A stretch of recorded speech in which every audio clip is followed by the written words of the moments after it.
तो हम थे ऐसे 210 पर agreeing the terms of audit engagement. सबसे पहले हमने पढ़ा डे 10 में, अब हम हैं डे 11 पर, और डे 10 में हमने सबसे पहले पढ़ा क्या कि भाई ऑडिट एंगेजमेंट एक्सेप्ट करने से पहले मेरी ड्यूटी क्या है। ड्यूटी है दो चीजें देखूं, एक क्या देखूं, pre conditions to an audit available है कि नहीं, और दूसरा ये देखूं कॉमन अंडरस्टैंडिंग हुई है कि नहीं ऑडिटर और ऑडिटी के बीच में।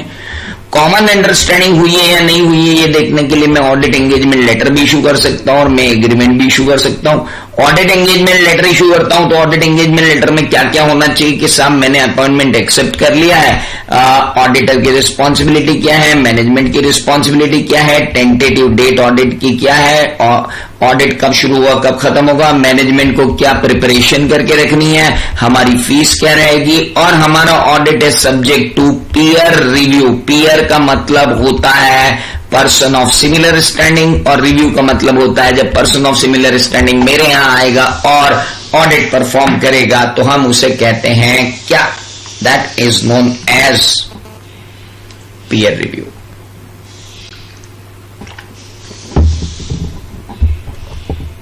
तो उसे पीयर रिव्यू कहा जाता है। ठीक है, पीयर रिव्यू वहां तक हमने पढ़ लिया।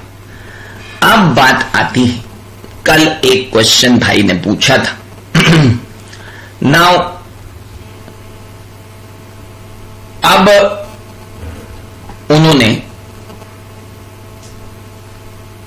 एक क्वेश्चन पूछा कि भाई लोग क्या ये जरूरी है कि रिकरिंग ऑडिट्स के केस में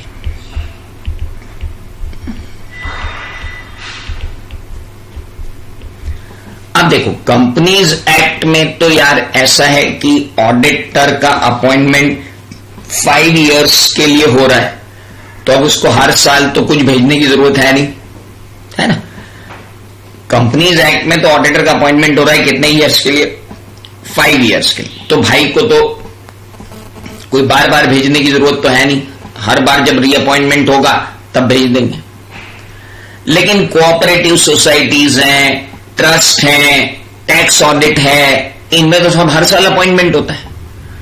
तो क्या इन रिकरिंग ऑडिट्स के केस में जब आपके यहां पर अपॉइंटमेंट जो है वो लगातार होता है, हर बार होता है, तो क्या हर बार हमें ऑडिट एंगेजमेंट लेटर भेजना जरूरी है? ये एक बहुत ही इंपॉर्टेंट बात है कि क्या हमें audit engagement letter recurring audits के केस में भी बार बार भेजना जरूरी है क्या? तो सर सिंपल सी बात है कि यूजुअली तो जरूरी नहीं, usually it is not necessary, usually जरूरी नहीं है, लेकिन अगर चेंज हो जाए तो बात अलग है। सो रिकरिंग ऑडिट्स में ऑडिटर को पहले ये ऑडिटर का प्रोफेशनल जजमेंट रहेगा कि मैं भेजूं ऑडिट एंगेजमेंट लेटर हर बार या नहीं भेजूं। तो अपन पहली बात लिख लेते हैं that it is auditor's professional judgement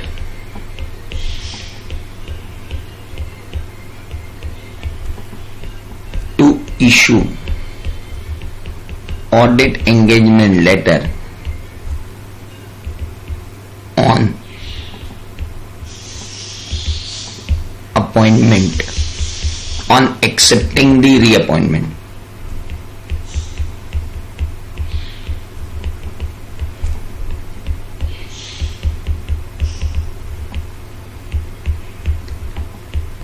Each year in case of recurring audits.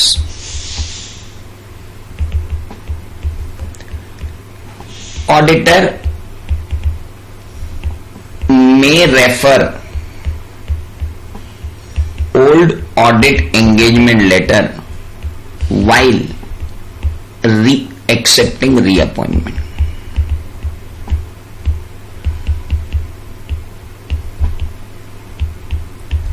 जब आप रीअपॉइंटमेंट एक्सेप्ट कर रहे हो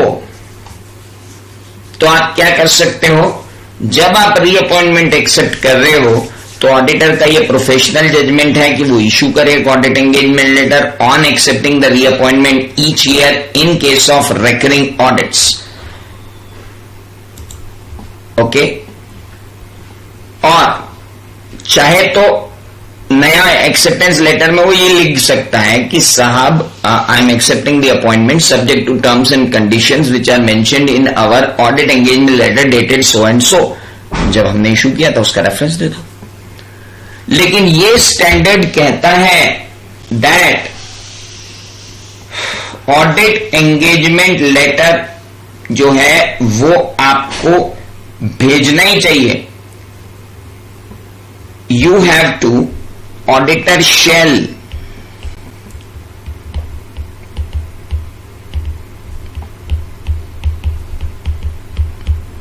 इशू न्यू और fresh audit engagement letter in following cases. नीचे लिखे हुए केसेस में ऑडिटर को नया ऑडिट एंगेजमेंट लेटर भेजना ही चाहिए। कब? ना,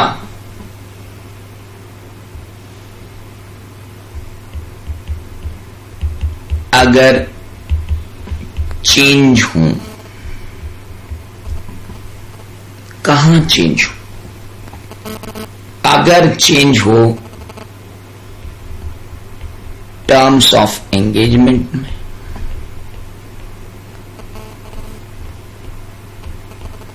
ये क्या है? अरे पिछली बार तक आप ब्रांच ऑडिटर नहीं थे, now branches are also included. ये एग्जाम्पल है। हां, अब ब्रांच भी आपके उसमें इंक्लूड कर देंगे, टर्म्स ऑफ एंगेजमेंट में चेंज हो गया। ओके, या फिर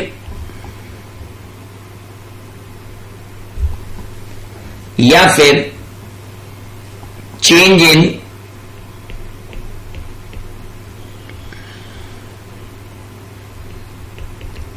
सीनियर मैनेजमेंट हो गया।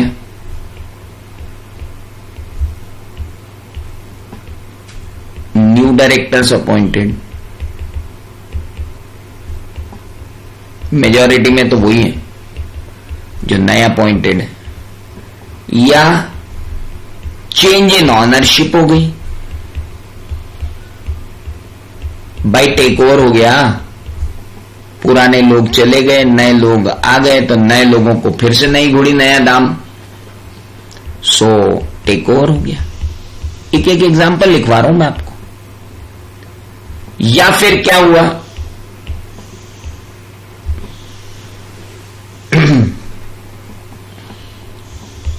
Change in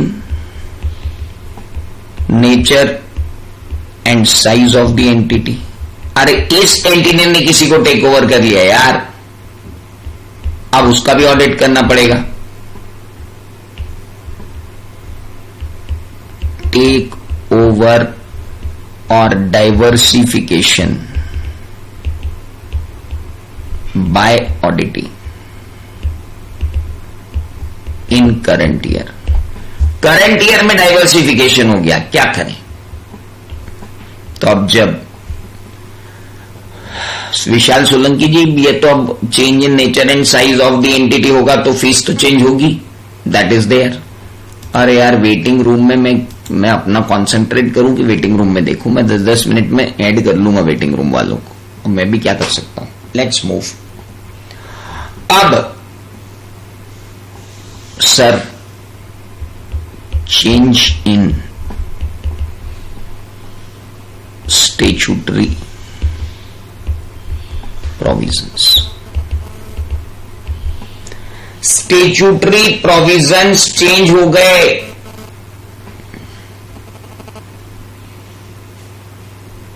statutory provisions change हो गए, यानी old companies act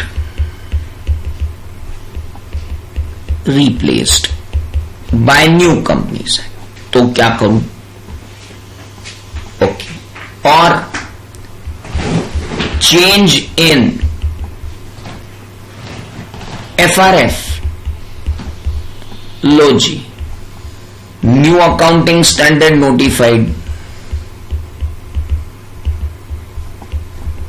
changes in schedule 3, ये भी तो हो सकता है ना, नया अकाउंटिंग स्टैंडर्ड नोटिफाई हो गया, चेंज हो गया शेड्यूल 3 में, तो अब क्या करेंगे? हाँ, एक बार चेंज लिख दिया है तो बार बार चेंज क्यों लिख रहे हैं? हाँ यार रीति, गड़बड़ होगी।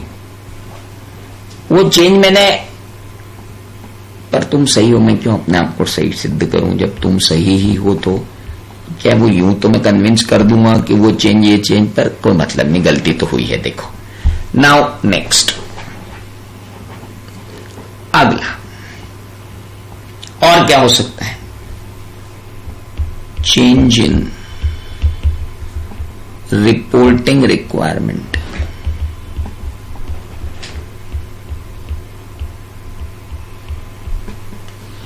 रिपोर्टिंग रिक्वायरमेंट में चेंज हो गया हो तो हाँ, रिपोर्टिंग रिक्वायरमेंट में चेंज हो गया। नाउ कारो 2020 आ गई, 2020 रिप्लेस्ड कारो 2016, कारो 2020 आ गई 2016 में। अच्छा, ये सब तो चेंजेस थे, इन सब के बीच में एक और कारण आता है। ये तो पहला कारण है, दैट इज कॉल्ड चेंजेस। दूसरा कारण और है, auditee has misunderstood the terms and conditions of audit। तो अब क्या करेंगे? कारो क्या है? Confused articles reporting order.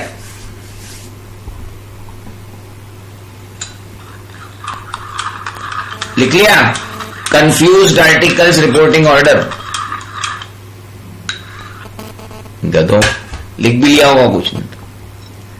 अब एक कंपनी ऑडिटर्स रिपोर्ट ऑर्डर, कुछ नहीं लिख लिया? कंफ्यूज्ड आर्टिकल्स रिपोर्ट ऑर्डर लिखा है। कंज्यूमर प्रोटेक्शन एक्ट नहीं है ये। कोई और एक गधा आया, अरे भैया कंपनीज ऑडिटर्स रिपोर्ट ऑर्डर कारो,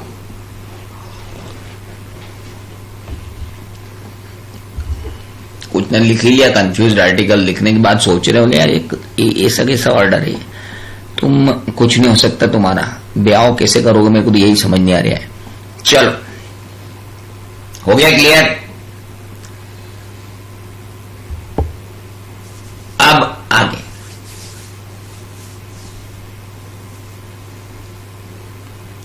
नाउ ऑडिट एंगेजमेंट लेटर। कल से एक बच्चा कह रहा है ऑडिट एंगेजमेंट लेटर का फॉर्मेट तो दिखा दो। ढेर है ढेर, एक क्या। और इंस्टीट्यूट ने खुद ऐसे 210 के एनेक्सर में दिया हुआ है।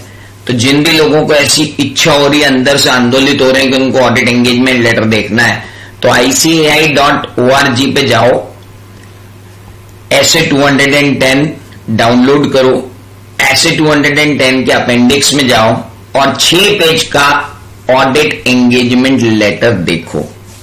पढ़ना मत, और इतनी फुर्सत है तो अच्छी बात है, पढ़ के कभी आएगा नहीं। हाँ, क्या बोल रहे हो अब आप? नाउ दूसरा पॉइंट है, auditee has misunderstood the terms and conditions of audit in last year. तो हम इस साल for more clarity will issue new audit engagement letter। नया ऑडिट एंगेजमेंट लेटर इशू करेंगे बॉस।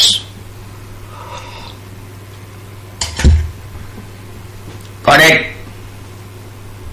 चलो, ये एक क्वेश्चन तैयार हो गया सुबह सुबह मजाक मजाक में कि क्या ऑडिटर को रेकरिंग ऑडिट्स के केस में नया ऑडिट एंगेजमेंट लेटर इशू करने की जरूरत है। बिल्कुल नहीं है नॉर्मली तो, लेकिन ये चेंजेस हो जाए तो करना पड़ेगा। बेटा ये एग्जाम्पल के साथ डायग्राम आपको किसी किताब में नहीं मिलेगा, गूगल पे भी कहीं नहीं मिलेगा, ये सिर्फ तुम्हारी कॉपी में ही मिलेगा। लिखने दो सर 1 मिनट, अरे भेज रहा हूं ना मैं तुमको, फिर रोज काय को भेज रहा हूं मैं एटीवी पे, देखो उसमें वहां पे देख के लिख लो, रोज तो भेज रहा हूं। चलिए नाउ सेकेंड पॉइंट क्या बताना है वापस। सेकेंड पॉइंट तो बड़ा सिंपल है भाई साहब कि पिछली बार ऑडिटर ने जब ऑडिट एंगेजमेंट लेटर इशू किया तो दीपक सर वाली इंग्लिश लिख दी। अब वो जो क्लाइंट था वो ठहरा मेरे जैसा, उसको संपट ही नहीं बैठी कि भैया इनने एमरल्ड हाइट्स वाली इंग्लिश कौन सी लिख दी है, और अपन सरकारी स्कूल वाले अपने को समझ ही नहीं पड़ी कि क्या लिखा है, तो क्या करें। तो हम बार बार दीपक सर से बोले कि सर ये क्या है, सर ये क्या है, तो दीपक सर ने कहा इस बार मैं हिंदी में ही दे देता हूं, और टर्म्स एंड कंडीशन को चेंज करके दीपक सर में दे दी।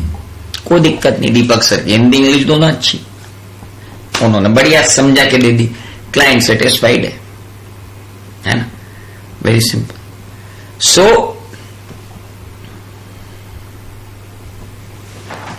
अब आगे नेक्स्ट, चलिए आगे बढ़ेंगे। मुझे इस बात की बहुत ज्यादा खुशी है कि ये बैच में एग्जैक्ट नंबर्स बैठते हैं, कभी 10% भी कम ज्यादा नहीं होते। 335 का टोटल मेरा लगातार मेंटेन्ड है। 20% एब्सेंटिज्म तो रहता ही है, बट कभी भी ऐसा नहीं हो रहा है कि 25-30% एब्सेंटिज्म जा रहा है। 20% एब्सेंटिज्म तो ऑलवेज होता है कहीं ना कहीं किसी न किसी कारण से, बट वंडरफुल। चलिए नाउ नेक्स्ट, अगली बात पढ़ेंगे। इससे क्या है, लोगों को भी कॉन्फिडेंस आता है कि 335 लोग बोथ ग्रुप देने वाले, तो अपने को भी देना चाहिए। I love you, great. चलिए अब आगे, अब हम बात करेंगे कि जब हम ऑडिट एंगेजमेंट लेटर इशू कर रहे हैं तो ऑडिट एंगेजमेंट लेटर इशू कर दिया, सामने वाले ने ऑडिट चालू भी करवा लिया, अब वो बीच ऑडिट में आया दौड़ता हुआ, भाई साहब क्या ऑडिट एंगेजमेंट लेटर में चेंज करना है। क्यों? और क्यों तो बात की बात है, बट टॉपिक तो उठ गया ना। Changes in the terms of audit engagement subsequent to acceptance of audit. तो अगला टॉपिक जो हमारा है वो बड़ा इंपॉर्टेंट है, changes in terms of audit engagement subsequent to acceptance of audit। Audit के एक्सेप्टेंस में चेंज करना है भाई साहब। अरे क्यों करना है यार ऑडिटर को चेंज, क्यों चाहता है तू चेंज करना?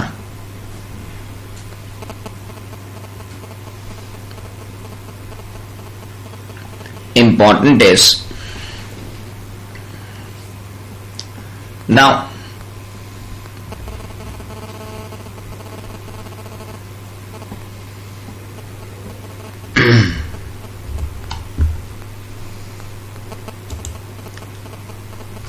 अब मैं ये बताना भूल गया कि iOS का वर्जन भी आ गया है।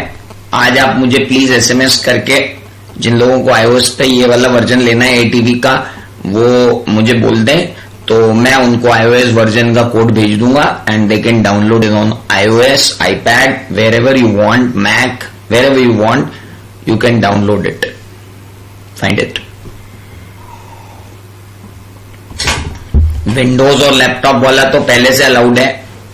एक बार मेरी बैच बन जाए उसके बाद मैं विंडोज और लैपटॉप पे तो मेरे को खाली एक क्लिक करके उसको इधर खसकाना है कि अलाउ एट लैपटॉप, तो वो अलाउड एट लैपटॉप हो जाएगा। अभी मैंने जानबूझ के नहीं किया, उसको कर दूंगा मैं। एंड डोंट वरी, क्या तुम लोग ना फिर उसमें उसको हैंग कर लोगे, मोबाइल पे भी लगाओगे विंडोज पे भी लगाओगे, और फिर वो तुम दोनों को बग दे देगा, और फिर तुम मेरी जान खाओगे कि हमारे तो मोबाइल पे भी नहीं चल रहा है और विंडोज पे भी नहीं चल रहा है। तो पहले डिसाइड कर लो, विंडोज पे चलाना है तो अप्लाई करो, फिर उसको मोबाइल पे चलाओगे तो फिर वो एक साथ दोनों खोल देता हैंग हो जाएगा।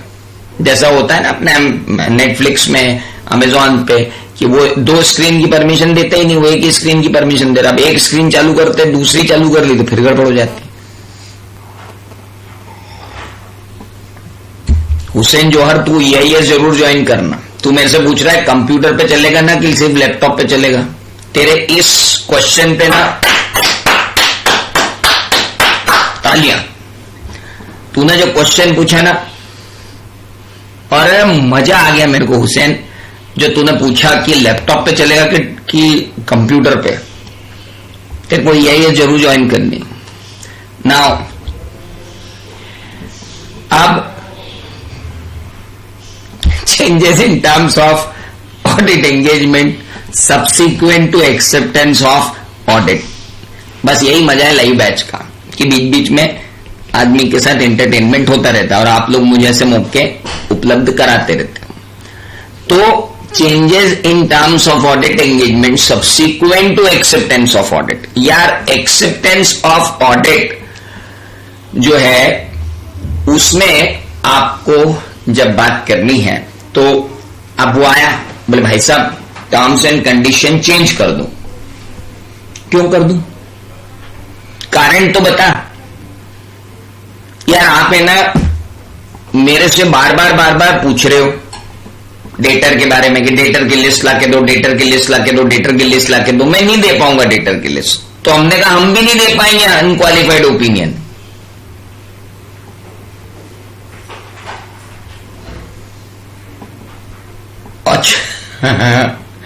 Okay, Yash, I will take care of it. So, हाँ हो सकता है, I don't know. Subsequent in the terms of audit engagement,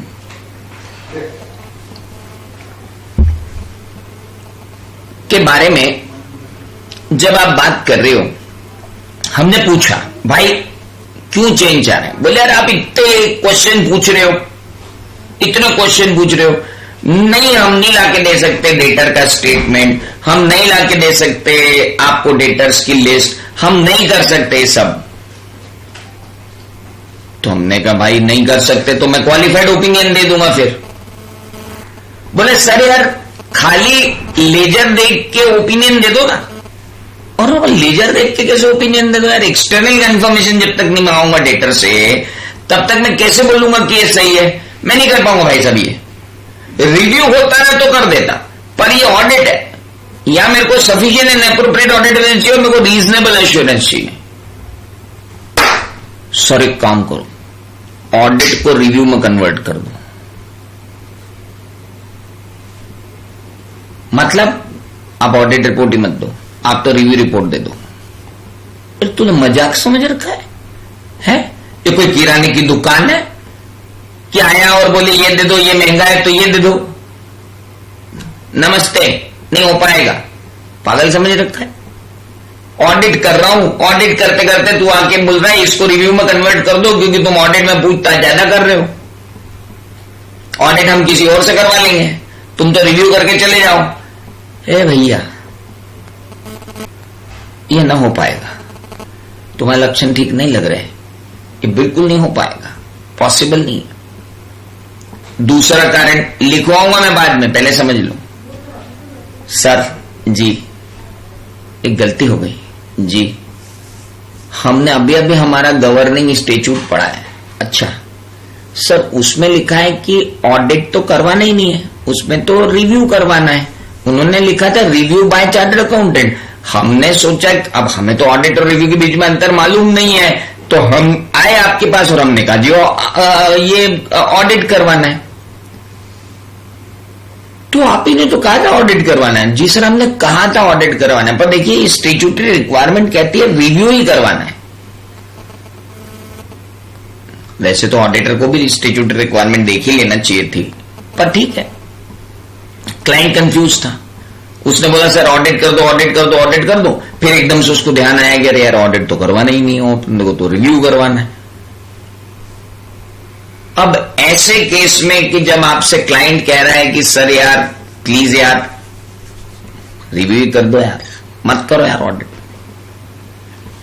तो अब हमें ये चीज थोड़ी सी जेन्युइन लगती है कि हाँ यार अब ये क्लाइंट की ही अंडरस्टैंडिंग गड़बड़ हो गई थी, तो अपन क्या करें, इसका तो अपन कुछ कर ही नहीं सकते। इस बात पर आपके मॉड्यूल में ढेर सारी चर्चा है, तो वो चर्चा को मैं आप तक ले आता हूं, है ना। और पर मॉड्यूल की चर्चा किधर गई? अब ये तो अकाउंटिंग स्टैंडर्ड आ गया। चलो आप अपने मॉड्यूल में जाओ, just go to your module, module निकालो। अरे यार सर वो तो जने कहां रखा है, निकाल के ला, जने कहां क्या रखा है, निकाल मॉड्यूल। अरे यार सर मैं लेटा हुआ अच्छा भला पढ़ रहा है, आपको अच्छा नहीं लग रहा है कि उठ के जाना पड़ेगा? उठ नालायक। यार सुबह सुबह परेशान कर रहा है आदमी। बिल्कुल कर रहा हूं, जा जल्दी और जा पेज नंबर क्या है मेरे को समझाना पड़ेगा यार। आपको मॉड्यूल में पूरी चीज दे दी उसने, तो उसके एक एक एग्जाम्पल तो मैं आपको समझा रहा हूं। लेट्स मूव, पेज नंबर हाँ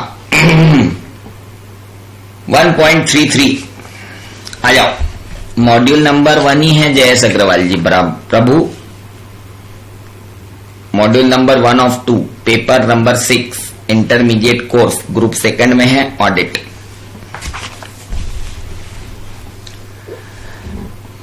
An auditor who before completion of the audit is requested to change the engagement to one which provide lower lesser of assurance should consider the appropriate for doing so। आपका client आके आपसे कह रहा है कि change in audit engagement कर दो जिससे कि लोअर लेवल ऑफ अश्योरेंस आ जाए, मतलब रीजनेबल अश्योरेंस से मॉडरेट अश्योरेंस पे जाना चाहता है। रीजनेबल अश्योरेंस से मॉडरेट अश्योरेंस में जाने के लिए आप उसको इजाजत दे दो, लेकिन आप इवेल्युएट करो कि क्या ऐसे कोई सर्कमस्टांसेस चेंज हुए हैं जिसके कारण सर्विस चेंज हो गई। सेंट्रल गवर्नमेंट ने इशू कर दी एक एडवाइजरी, कोविड-19 को देखते हुए कंपनियों को इस साल ऑडिट करवाने की जरूरत नहीं है, सिर्फ रिव्यू करवा के भेज दो। लो जी, चेंज इन सर्कमस्टांस हो गया। दूसरा, misunderstanding as to the nature of the audit. अरे हमारा बंदा ही कंफ्यूज हो गया यार भैया, वो समझ ही नहीं पाया यार कि उसको ऑडिट करवाना है कि रिव्यू करवाना है। तीसरा, restriction on the scope of engagement. वो पार्टनर हमसे पूरे डेटा चेक नहीं करवाना चाहता है, तो वो क्या कह रहा है, आप तो इसको चेंज कर दो। तीनों एग्जाम्पल आ गए यहां पे। पहला एग्जाम्पल, चेंज इन सर्कमस्टांसेस। कोविड-19 के कारण केंद्र सरकार ने कह दिया ऑडिट मत कराओ, रिव्यू करवा दो, टाइम कम है, रिव्यू करवा दो, बढ़िया है। मिसअंडरस्टैंडिंग होगी सामने वाले की। तीसरा, restriction on scope of audit engagement पे स्कोप पे रिस्ट्रिक्शन डाल दिया। भैया auditor has to carefully evaluate everything. Auditor को केयरफुली इवैल्यूएट करना चाहिए जो रीजन उसने दिए गए। अगर ऑडिटर ये कंक्लूड करता है कि यार रीजनेबल जस्टिफिकेशन है चेंज इन एंगेजमेंट में और audit work perform complied with standard of auditing applicable to the change engagement, the report issued should have appropriate revised terms of audit engagement, वो सब ठीक है, पर आप ऑडिट एक्सेप्ट कर सकते हो ना। समय जैन जो इंपॉर्टेंट होता है मैं वो करवा देता हूं, तुम सिर्फ छूटे हुए पर कंसंट्रेट करते हो और मैं पढ़ाए हुए पर। So changes in terms of audit engagement is subsequent to audit.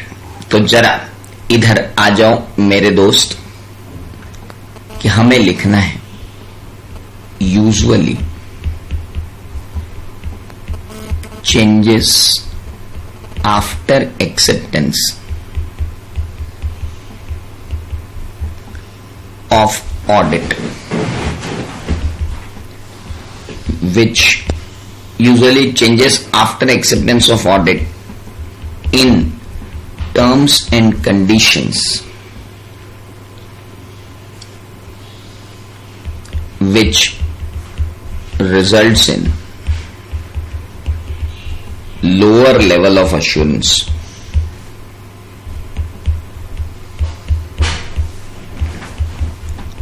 is not acceptable, but auditor can allow such change.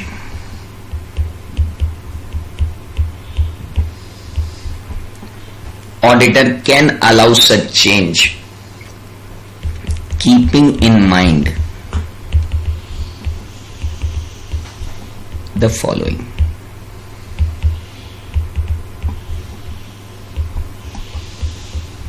Is it due to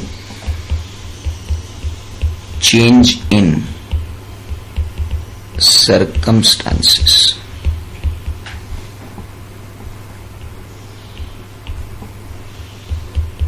COVID-19 change from audit to review? हुआ नहीं है, ये हमने सिर्फ एक एग्जाम्पल लिया. दूसरा, it was misunderstanding of auditee regarding services to be availed from auditor.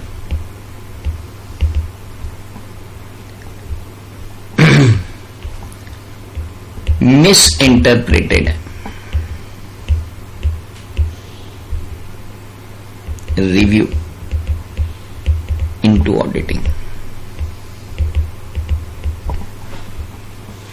तीसरा,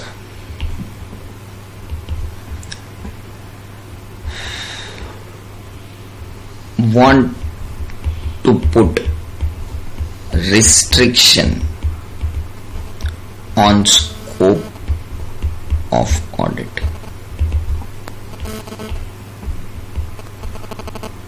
Want lower level of assurance.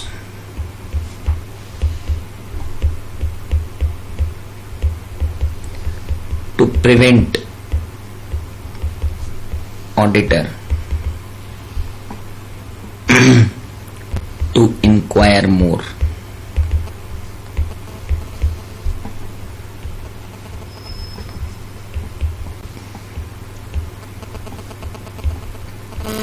May be allowed, may be allowed. Description तो ऑडिटर का ही है ना, नॉट अलाउ. अलाउ कर दूंगा, अलाउ कर दूंगा, अलाउ नहीं करूंगा. तुम अगर मुझसे लोअर लेवल ऑफ अश्योरेंस चाहोगे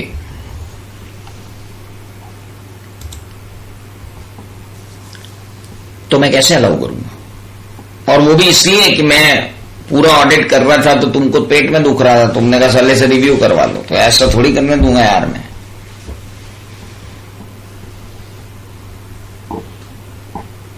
और उसके बाद भी अगर रिस्ट्रिक्शन ठोक दिया तो क्या करेंगे? उसके बाद भी अगर रिस्ट्रिक्शन दे दिया तो क्या करेंगे?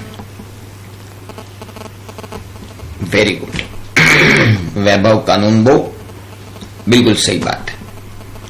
अगर उसके बाद भी रिस्ट्रिक्शन लगा दिया तो हम क्या करेंगे? देखो, ऐसा है कि दो तरीके के अपॉइंटमेंट होते हैं. एक अपॉइंटमेंट जो होता है वो कुछ इस तरीके से होता है कि भाई आपको अपॉइंटमेंट दे दिया गया है C&AG की तरफ से. हमने C&AG को लेटर लिखा, साहब ये टर्म्स एंड कंडीशन में चेंज करवाना चाहते हैं और लोअर एश्योरेंस लेना चाहते हैं और हमारे स्कोप पर रिस्ट्रिक्शन लगा दिया गया है, हम ये ऑडिट पूरा नहीं कर पाएंगे, हम विड्रॉ करना चाहते हैं। और उधर से C&AG ने लेटर लिखा आप विड्रॉ मत कीजिए, क्योंकि आपको जब हमने ऑडिट दिया था तो हमने आपसे कहा था आप रिपोर्ट देंगे ही, जैसी रिपोर्ट बनती वैसी दीजिए। तो डिस्क्लेमर ठोक देंगे।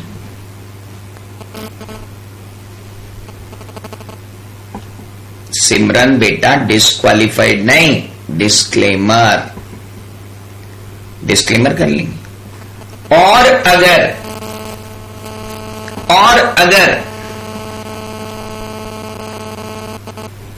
C&AG के पास बात थी नहीं, नॉर्मल बात थी, हम आराम से विड्रॉ फ्रॉम एंगेजमेंट कर सकते हैं, तो विड्रॉ फ्रॉम एंगेजमेंट कर देंगे, कोई दिक्कत ही नहीं। एंटिटी इंफॉर्मेशन नहीं दे रही है और हमारे लिए विड्रॉल संभव नहीं है, तो हम डिस्क्लेमर ओपिनियन देंगे।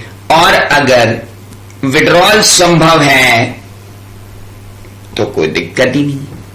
थर्ड केस में इंटिमिडेशन थ्रेट अराइज होगी। क्यों होगी इंटिमिडेशन थ्रेट अराइज?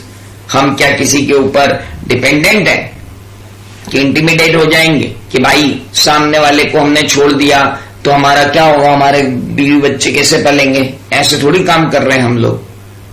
इंटिमिडेशन की तो बात ही नहीं आनी है। वो बोलेगा सर आप ऑडिट करो, अरे इंटिमिडेट होने की जरूरत तो उसको है कि ऑडिटर छोड़ के चला गया तो दूसरा कैसे अपॉइंट करूंगा? हम थोड़ी intimidation. Sir lower level of assurance तो हम देंगे ही नहीं, बिना किसी बेवकूफी भरे रीजन के लिए हम बिल्कुल भी नहीं देंगे। इस रीजन के लिए तो कतई नहीं देंगे। उन दो रीजन में, yes, in that particular reason, that first one reason and second one reason, वहां मैं देख भी सकता हूं, लेकिन इधर तो नॉट पॉसिबल। ओके, अगली बात, लास्ट पॉइंट जो इस SA में आपसे पूछा जा रहा है वो ये पूछा जा रहा है कि if there is restriction on scope subsequent to acceptance of audit,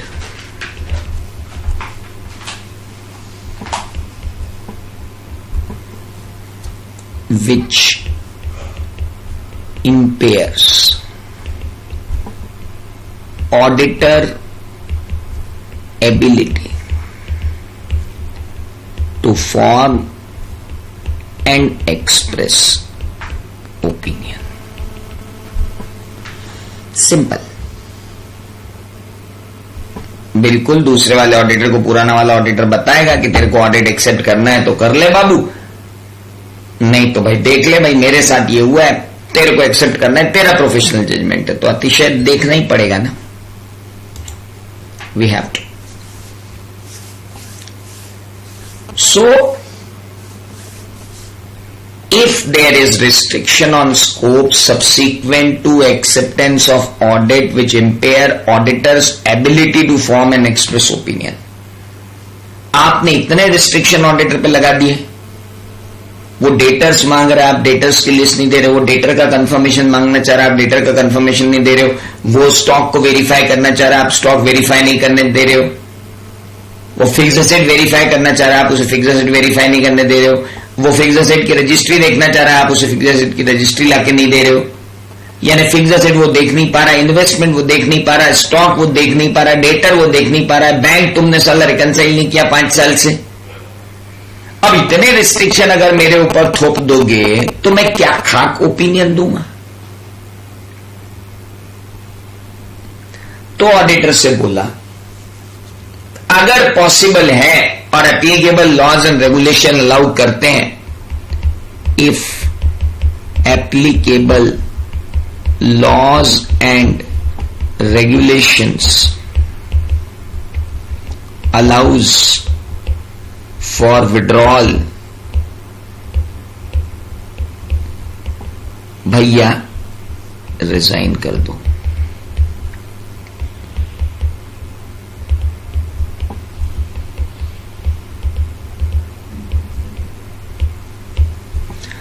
resign कर दो according to the provisions of law.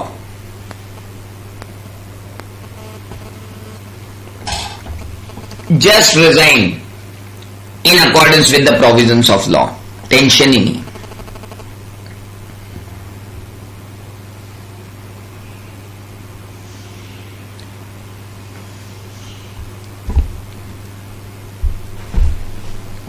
Hussain, अभी मैं जब ऐप में वो ऑप्ट कर दूंगा ना, सब पे चल जाएगा, है ना।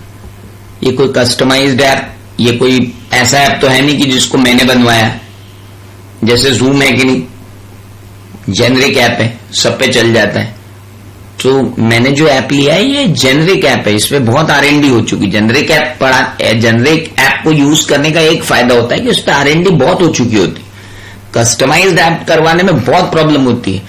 अब कस्टमाइज्ड ऐप में आप सोच भी नहीं सकते कि क्या क्या प्रॉब्लम होती है। और जेनरिक ऐप में क्या है कि जैसे टेक्नोलॉजी चेंज होती है उसको अपने आप को अपग्रेड करना ही पड़ता है। मान लो कल से एंड्रॉइड का नया वर्जन आ गया तो ये मेरा हेडेक थोड़ी है कि मेरे को सॉफ्टवेयर अपग्रेड कराना है, उसका हेडेक है कि उसको अपग्रेड कराना है ना। हाँ, उसमें मेरी रिस्क है कि भाई मेरे वीडियोज हैं, मेरे सारी चीजें हैं, पर मुझे ऐसा लगता है कि जो चीजें मेरी बनाई हुई है वो अगर बाहर भी हो गई तो वो है तो मेरी, मैं फिर बना लूंगा ना। अब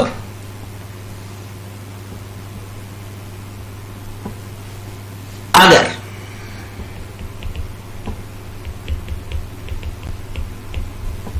if applicable laws and regulations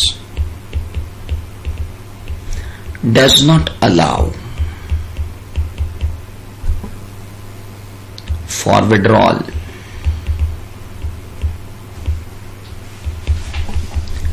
give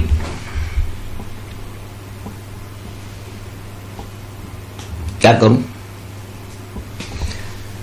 अगर नहीं दिया मुझे तो मैं क्या करूं? कौन सा ओपिनियन दूं? Disclaimer of opinion.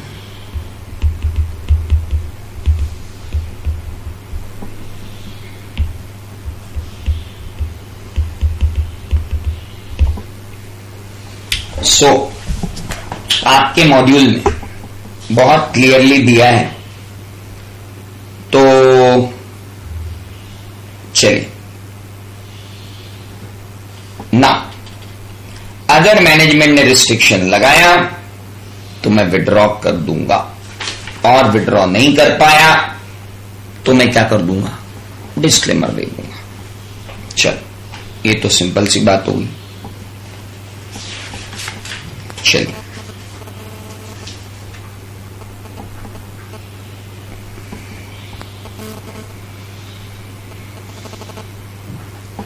तो प्रायर टू ऑडिट अगर रिस्ट्रिक्शन हो तो बात अलग है, और पोस्ट ऑडिट अगर रिस्ट्रिक्शन हो तो बात अलग रहेगी। ओके,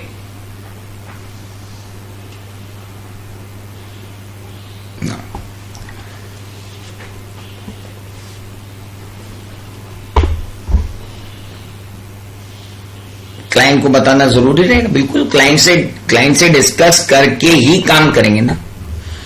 देखो आदिल भाई, कैसा क्वेश्चन आएगा वो तो आप जब मेरा टेस्ट दोगे तभी समझ में आएगा ना आपको। कैसा क्वेश्चन आएगा वो तो आप मुझे अपना टेस्ट जब दोगे तो समझ में आएगा। चलो, अब सब कवर हो जाएंगे मॉड्यूल के इलस्ट्रेशन, कोई दम नहीं उसमें। अब ये तो हुआ ऐसे 210। अब जरा अपने मॉड्यूल पर एक नजर डालिए। आइए, मॉड्यूल में हम लोगों ने कवर किया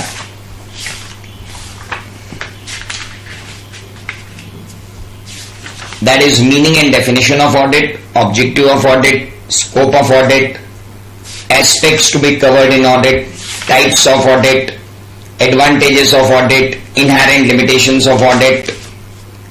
रिलेशनशिप वाला चैप्टर मैंने आपको अभी नहीं पढ़ाया, तो वो अभी मैं 8वां स्टैंडर्ड सेटिंग प्रोसेस के बारे में बेसिक डीलिंग हमारी हो गई थी। क्वालिटीज ऑफ ऑडिटर नवा टॉपिक हमारा छूटा हुआ है, और element of system of quality control में आधा हुआ है आधा नहीं हुआ है, वो जब ऐसे 220 करेंगे तब देखेंगे, अभी देखने की जरूरत नहीं है। स्ट्रेट फॉरवर्ड फिर हम आ गए थे preconditions for an audit, 11वां टॉपिक पूरा हो गया, 12वां टॉपिक पूरा हो गया, 13वां टॉपिक पूरा हो गया रिकरिंग ऑडिट्स के केस में, 14वां टॉपिक पूरा हो गया, 15वां टॉपिक पूरा हो गया। ओके, अब एक इलस्ट्रेशन दिया हुआ है आपको, कुछ इलस्ट्रेशंस दिए हुए हैं यहां पर पूरे इस यूनिट के अंदर। इलस्ट्रेशंस के अंदर अगर हम जाएं तो उन इलस्ट्रेशंस को मैं आपको इकट्ठा एक साथ करवाऊंगा। अभी रुक जाओ, अभी इलस्ट्रेशंस को एक साथ स्लाइड पे लेके मैं आपको करवा दूंगा, तो सारे इलस्ट्रेशन आपके पास भी रहेंगे रिवाइज करने के लिए, डोंट वरी अबाउट दैट। वो अपन जब क्वेश्चन बैंक है तो उसके अंदर इंक्लूड कर लेंगे। अब पास्ट एग्जामिनेशन में इन पूरे टॉपिक्स में से जो ऐसे 200 और ऐसे 210 अपन ने पढ़ा है, इनके अंदर कुछ टॉपिक्स जो हैं वो बहुत ही इंपॉर्टेंट रहे हैं। इस यूनिट में से जो क्वेश्चंस आए हैं, इस यूनिट में से जो इंपॉर्टेंट क्वेश्चंस रहे हैं, उनमें सबसे ज्यादा इंपॉर्टेंट आता है इनहेरेंट लिमिटेशंस ऑफ ऑडिट,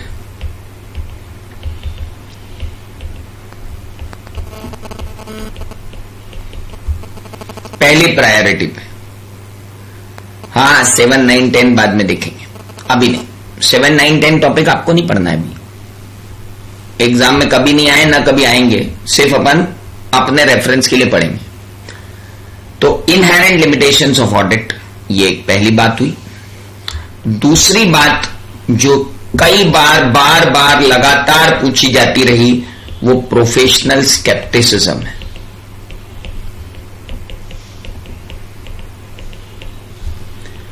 तीसरा बार पूछी जाती हैं थ्रेट्स टू इंडिपेंडेंस।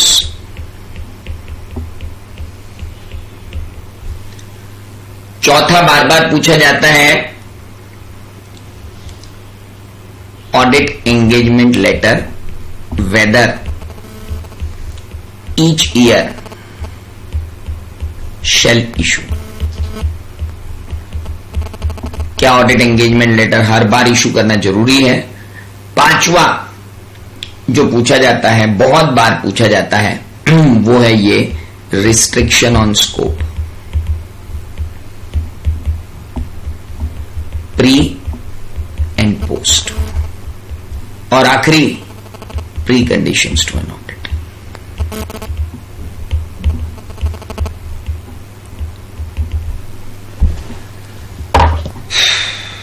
अब एक क्वेश्चन, अगर उसने आपसे पूछ लिया कि प्रीमाइसेस टू एन ऑडिट क्या है,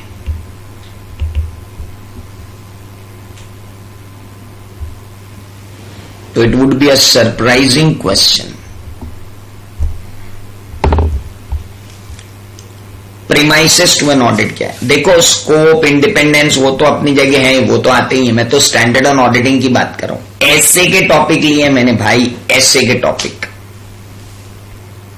बाकी जो थे वो सब दूसरे थे, देवर अदर टॉपिक। मैं स्टैंडर्ड ऑन ऑडिटिंग के विद इन टॉपिक की बात कर रहा हूं, वो ये है। मैंने ये नहीं बोला कि यही पढ़ना बाकी छोड़ देना, मैंने कहा ये इंपॉर्टेंट है ना। प्रीमाइसेस टू एन ऑडिट क्या होता है? तो मेरे दोस्तों, आओ तुम्हें प्रीमाइसेस टू एन ऑडिट की तरफ ले चलूं।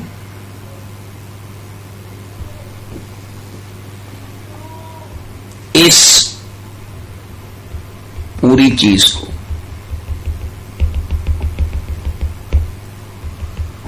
इधर वाली, अरे कौन सा टॉपिक है रे? इसे प्रीमाइसेस भी बोलते हैं।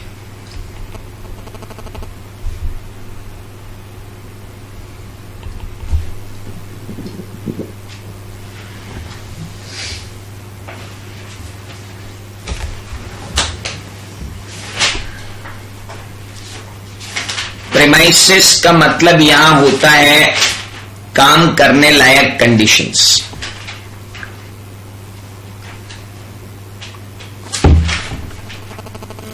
बोलते हैं यार, अब क्या बोले, है प्रीमाइसेस टू एन ऑडिट, तो अब क्या कर सकते हैं, इट इज देयर।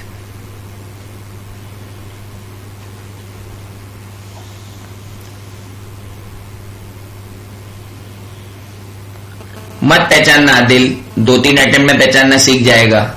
ऐसे उठपटांग क्वेश्चन मत पूछा कर कि बार बार नए वर्ड से पूछेंगे तो कैसे पहचानेंगे, तो तेरे को बता दिया ना, अब तो पहचान, और अभी भी नहीं पहचान रहा तो 3 एग्जाम में पहचानने लग जाएगा, टेंशन नहीं लेना। सीए इंस्टीट्यूट के एग्जाम, टेंशन ही नहीं लेना, तुम छोड़ोगे तो वो पास तो तभी करेंगे जब तुम पढ़ोगे, टेंशन बिल्कुल नहीं रखना, ये नहीं हो पाएगा, 2-3 अटेम्प्ट में सब हो जाता। चलिए हमसे पूछो, पहले अटेम्प्ट में बैंक ऑडिट ही नहीं करके गए, 20 नंबर का, दूसरे अटेम्प्ट में फिर छोड़ के चले गए बैंक ऑडिट की, पिछली बार तो आया था अब नहीं आएगा तो फिर 20 नंबर का, तीसरे में करके गए कि अब की बार तो बैंक ऑडिट आएगा ही आएगा, बैंक ऑडिट नहीं बैंक अकाउंट्स, तो साला तीसरी बार पूछे ही नहीं, तीसरी बार रेशियो एनालिसिस ठोंक दिया। हालांकि तीसरे अटेम्प्ट में पास हो गए थे, पर 2 अटेम्प्ट ये सीखने में लग गए कि तुम जो छोड़ोगे हम वो पूछेंगे और तुम जो पकड़ोगे वो हम नहीं पूछेंगे। तो ये तो इंस्टीट्यूट का है ही, आप टेंशन मत पला करो।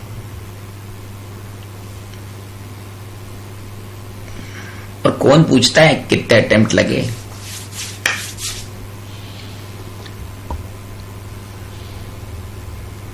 चलो तो भाई 2 स्टैंडर्ड खत्म हुए।